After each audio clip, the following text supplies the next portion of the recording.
Get straight to the latest from the Middle East. And here's what we know. Late word last night of a ceasefire between Israel and Iran. The president writing on social media, please do not violate this.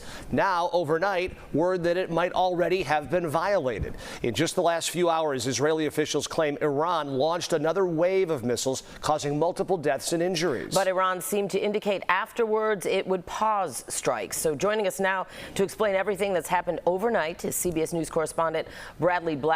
Bradley, good morning. And the big question right now is, will this actually hold up? Yeah, Dana, Chris, that is the question, whether this is some sort of misunderstanding or if the deal is at this point off.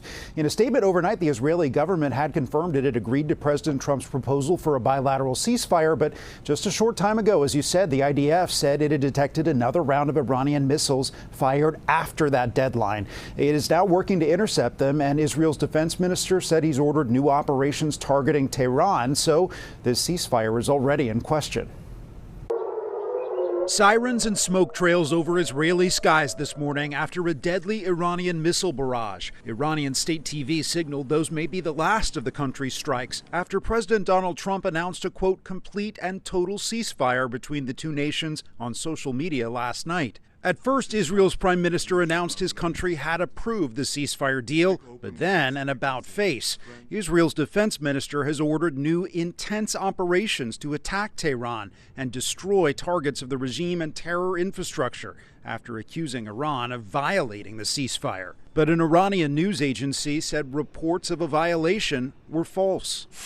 The White House says President Trump discussed a deal directly with Israeli Prime Minister Benjamin Netanyahu, while other top administration officials, including Vice President J.D. Vance and Secretary of State Marco Rubio, communicated with Iran. Iran's foreign minister initially seemed non-committal to the proposal, posting on X, "There is no agreement," and that a final decision on the cessation of our military operations will be made later, though he followed that up with claims that his country continued its aggression until the last minute, indicating a possible stop in strikes around 4 a.m. local time.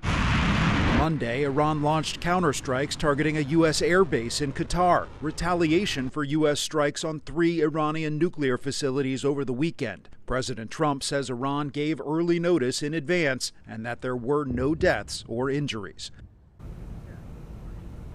At this point, we're still waiting for word from the White House on these overnight developments. We do know that members of Congress are set to receive a classified briefing today on the weekend U.S. strikes against Iranian nuclear sites and the current clearly evolving situation in the Middle East. Chris, Dana? Evolving is the word. Bradley, thank you so much for that. We appreciate it. Meanwhile,